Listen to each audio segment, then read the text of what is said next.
Hello and welcome to Elvenhome, and to this, the last episode of the year, in which I carry on building the fire station, which has proved an interesting project and one that I'm thoroughly enjoying, but much more to it than I'd expected as I start piecing the pieces together. But you'll see the development of the fire station in this video. But I didn't, as I expected. In the last video I left it for 3 weeks because I thought I'd be able to finish the fire station. It has come a long way, but it isn't finished, so I'm already preparing stuff for what will be the first episode in the new year, which will come out the first Friday of 2019. There's also a section where I talk a little bit about the immediate plans for next year, and a session or a running session where you see Mallard, which is running behind me, though not just at the moment I'm speaking, that is running behind me, leaving the shed and going down on to setting back to pick up its train first thing in the morning. But first of all, let's go back a few weeks as I was carrying on working on the building of the fire station. Well, here we are back with the fire station, and I've now completed the front and back of the fire station.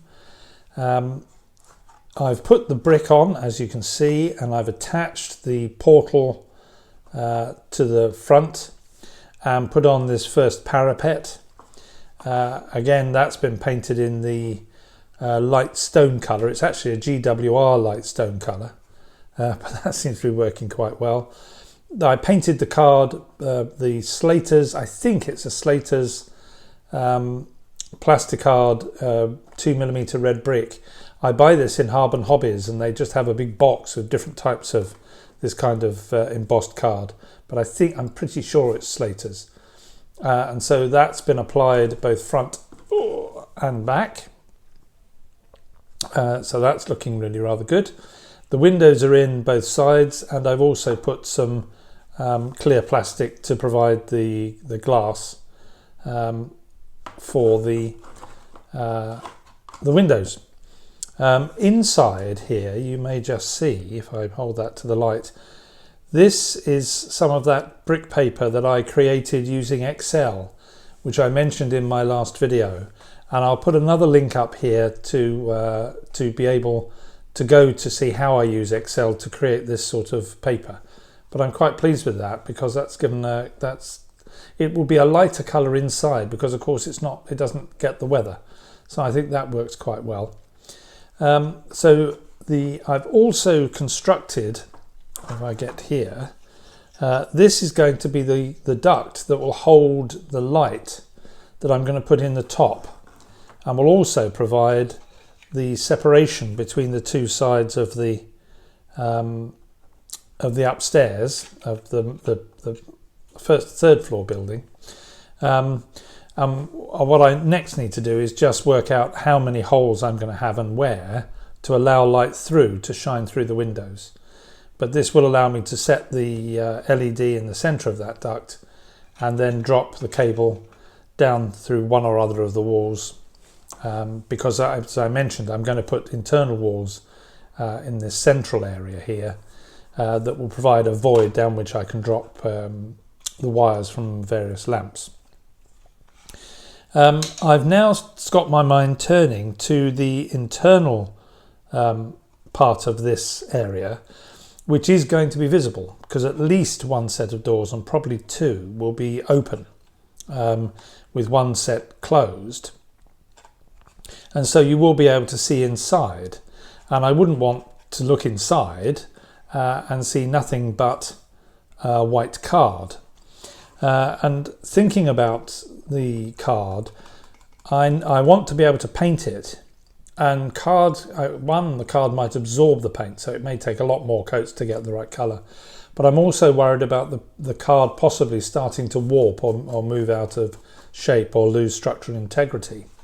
So for the ceiling, I've constructed from 0.5mm, I think this is probably evergreen card, but it's just a half millimeter, cut a strip and fixed it on at right angles, and that now sits into here, and as you can see, it's already been painted in the light stone colour to give me my ceiling, and that will be fixed in at some point.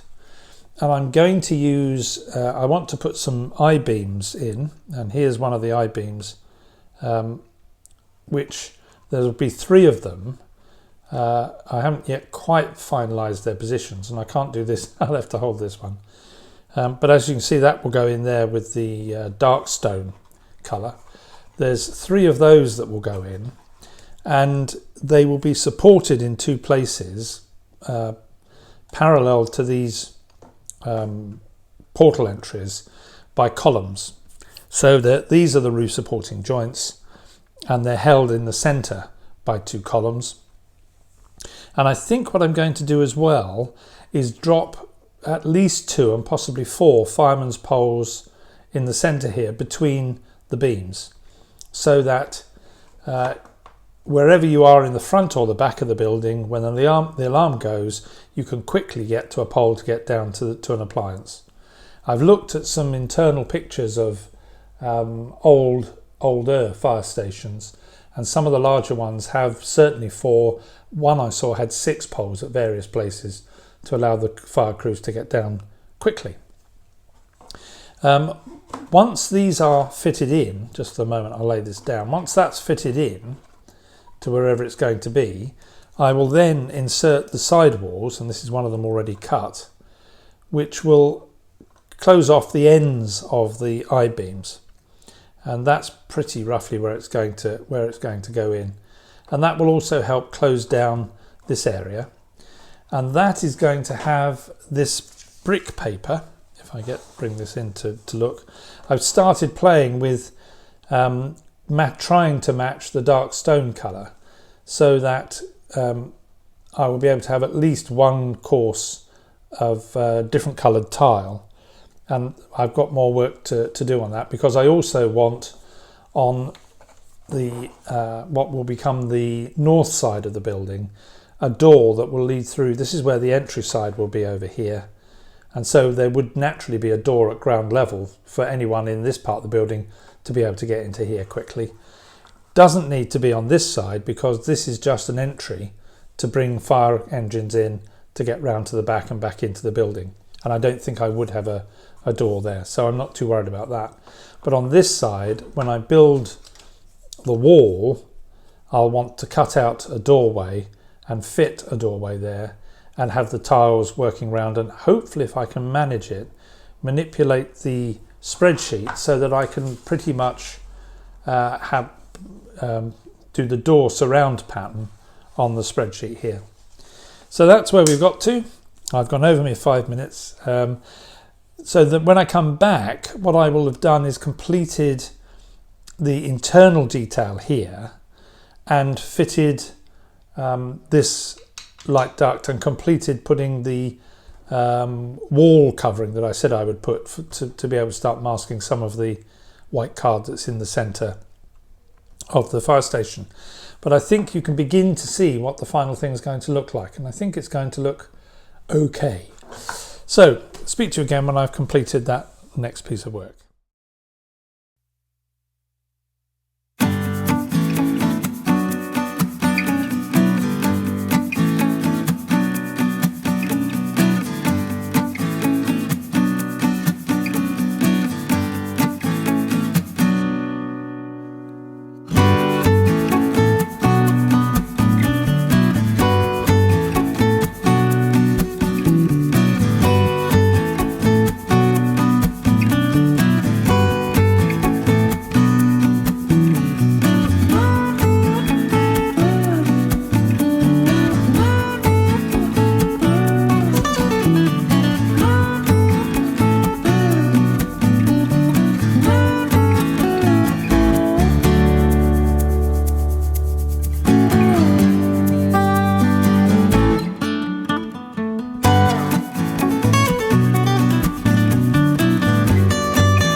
In this short section, I thought, partly for the fact that I do have quite a few new subscribers who may not be fully aware of what the plans are, but also just to talk about what my immediate plans are for the new year. What's the next bits of things to be done once the fire station is built?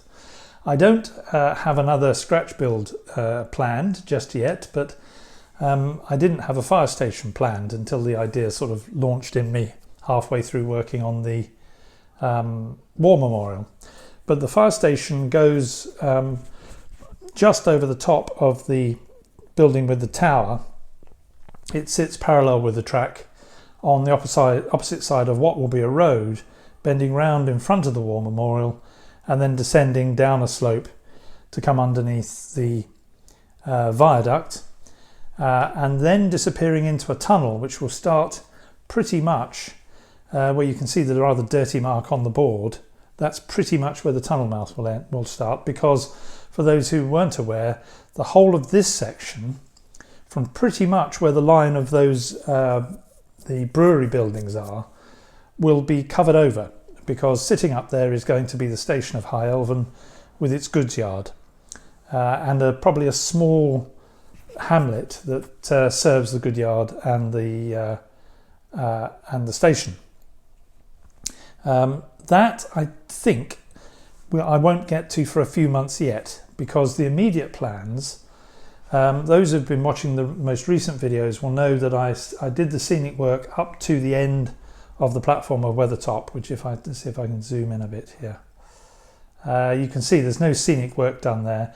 I want to complete that scenic work right the way round to what's sitting behind those buildings, which is where there's a junction which has a double slip in it. I'm not yet feeling strong enough to attempt to do some ballasting around a double slip, but I shall, because I know it can be done and I've seen it on other layouts, and I'm just screwing my courage because I don't want to foul up a double slip. But we will do that. Then I want to complete the work that I started doing here. You'll see between the two rows of terraced houses what was some scale model scenery paper, I think, which, as I said at the time, it's very good quality, but I just don't like it.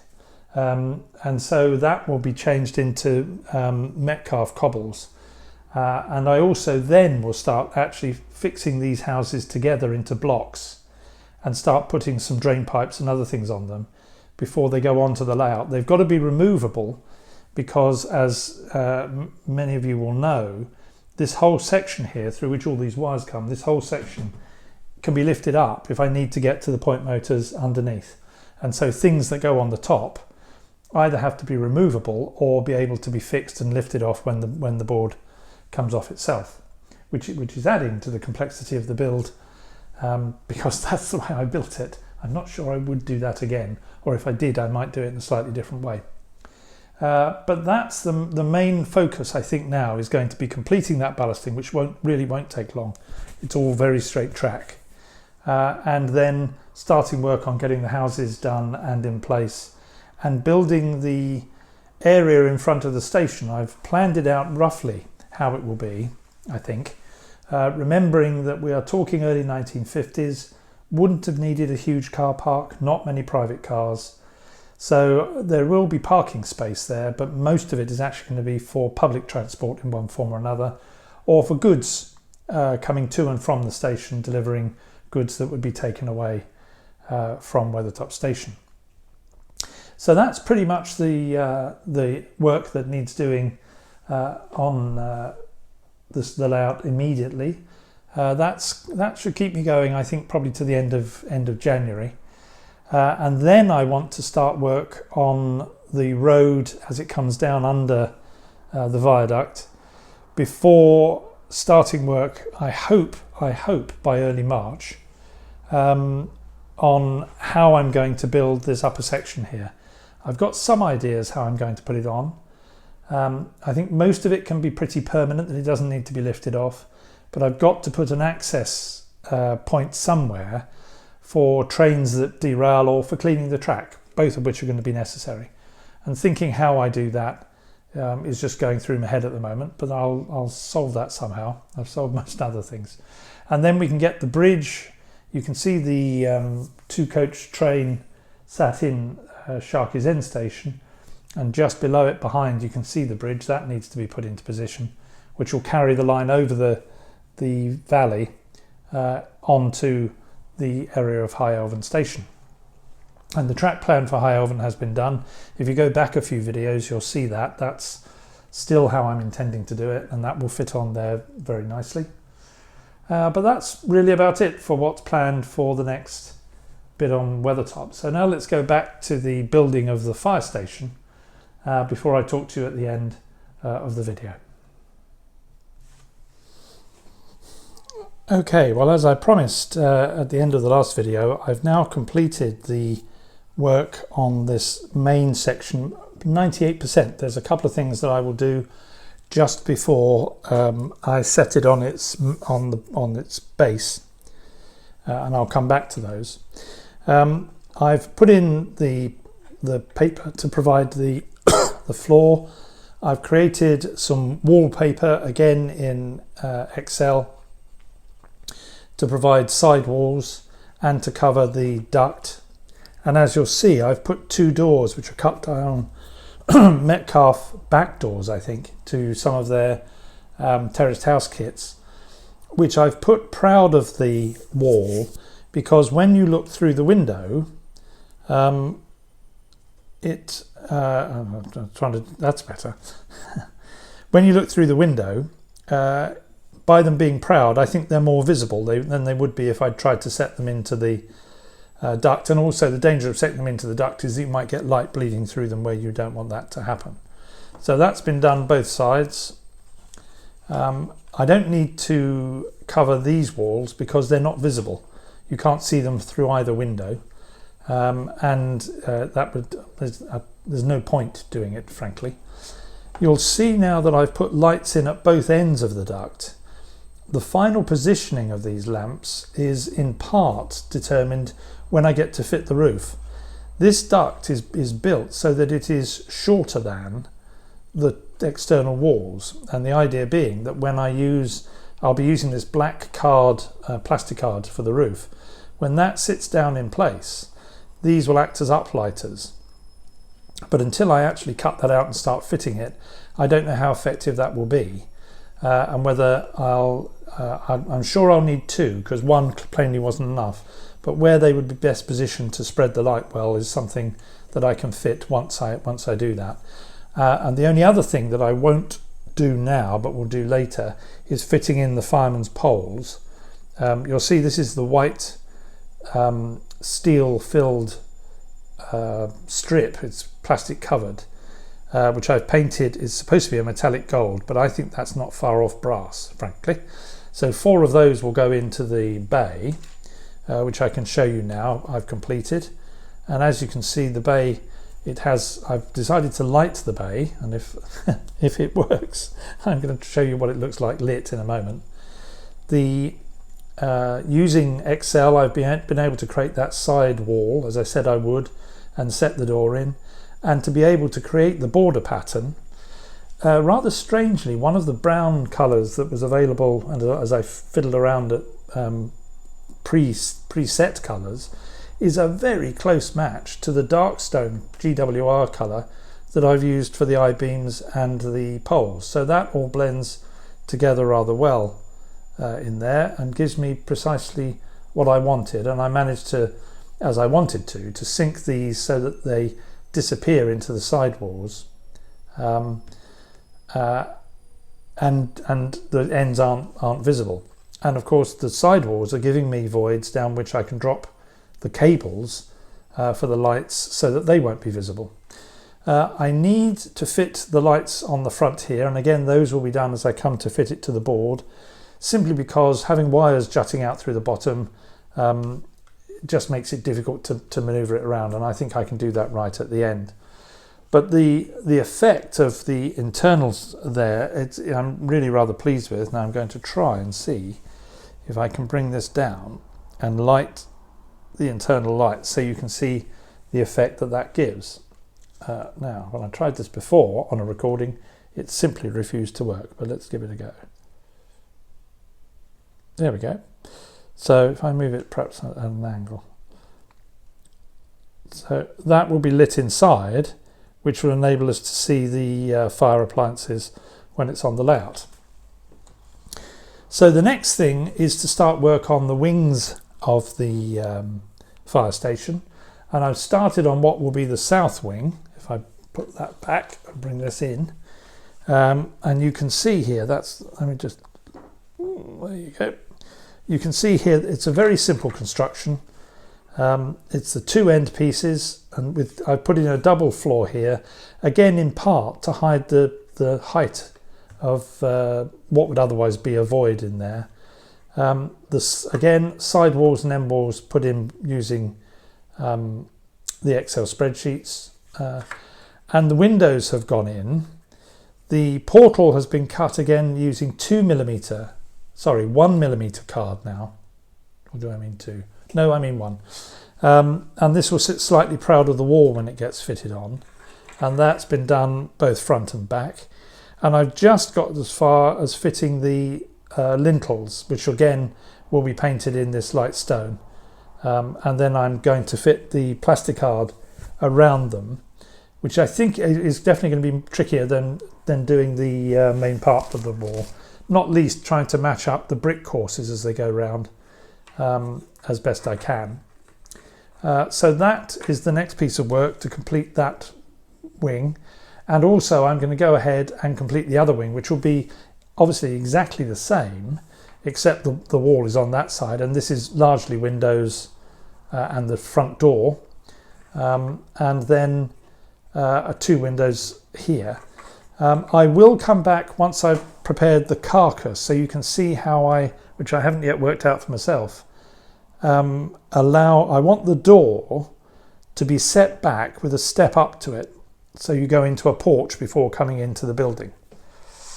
So yes, that should be fun. So I'll come back when I've completed that bit of work, by which time we will be very close to having the main fire station completed. Well, that's as far as I managed to get with the fire station before my 3 weeks were up. And I've got a bit more to do, as you'll see, but things are coming on. And my hope is that by the time the next video comes out on I think it'll be the 6th of January, the fire station will be complete. I can see it sitting on the desk. It's looking really rather good. And I think it will come out exactly as I want. It really just remains now for me to say thank you to everybody that's subscribed to my channel. Over the course of the year, I've more than doubled the number of subscribers to the channel, which is just amazing, and thank you all very much. To say that if you've liked the video, please do give it a like, and if you haven't subscribed, please do, and hit the bell notification so that you get to know when I'm uploading. But this is being the last video of the year. It just remains for me to wish you all a very Merry Christmas and a happy and prosperous New Year. For those of you that are expecting Santa to deliver something rail connected, let's hope that's what he does. Until I speak to you again next year, bye-bye.